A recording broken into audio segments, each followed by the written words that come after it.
Merhaba arkadaşlar. Bugün sizlere satranç nasıl oynanır? Hemen hızlıca onu anlatacağım. Hazırsanız hemen geçelim arkadaşlar. Şimdi arkadaşlar 6 farklı taşımız var.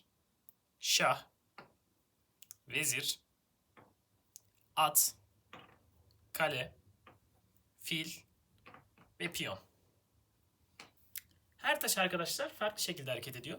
Şah arkadaşlar her yöne şöyle bir adet olacak şekilde bir kare olarak gidebiliyor.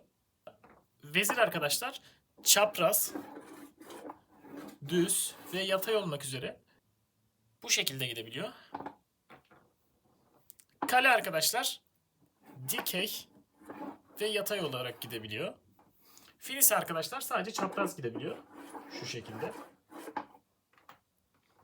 Atımız arkadaşlar L olarak, yani iki düz bir yan ya da iki yan bir düz olacak şekilde bu şekilde L çizerek gidebiliyor. Şöyle. Piyon hareketi ise arkadaşlar biraz farklı. Piyon arkadaşlar başlangıçta iki kare olarak ilerleyebiliyor veya tek kare olarak ilerleyebiliyor. Onun dışında piyonun arkadaşlar şöyle bir kuralı var.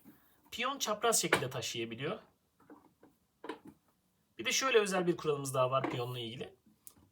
Piyon buradayken, yani beyaz piyon 5. yataydayken 7. yataydaki siyah piyon eğer iki kare ilerlerse şu şekilde çapraz bir şekilde gelerek bu piyonu yiyebiliyor. Bu da özel bir kural. Aynı şekilde siyah piyon için de aynısı 4. karedeyken beyaz piyon 2'deyken geçerli oluyor. Yani şöyle gelince şöyle yiyebiliyor. Şimdi hemen kurulumumuza geçelim.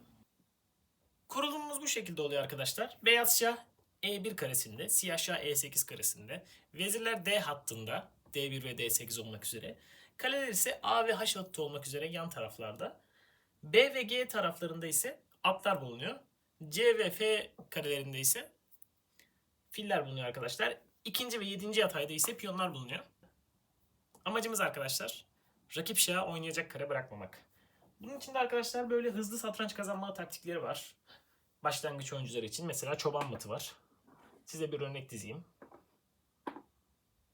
Mesela ne yapsın burası?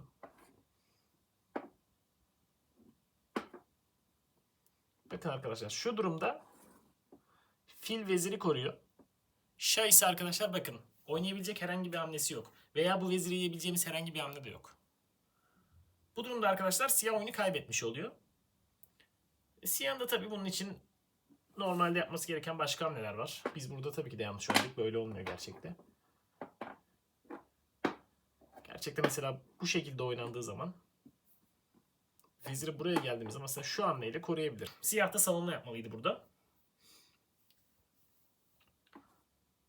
Tabii bazı özel hamlelerimiz de var arkadaşlar. Mesela rok hamlesi. O da şu şekilde oluyor arkadaşlar. Şahı bakın bu taraftayken 1-2, yani kısa rok deniyor ve uzun rok olmak üzere ikiye ayrılıyor. Uzun rokta 2 ileri şah, kaleyi buraya alıyoruz. Veya kısa rokta ise bu şekilde şahımızı aslında tahtanın köşesine biz saklamış oluyoruz bu durumda. Bir yandan da iki hamle yapmış oluyoruz. O yüzden bu gayet güzel bir hamle. Bu da bu şekilde bir oyunda arkadaşlar. Zekanızı geliştirebileceğiniz, çok düşünmenizi arttırabileceğiniz bir oyun satranç. Oynamanızı öneririm. Görüşmek üzere. Kendinize iyi bakın.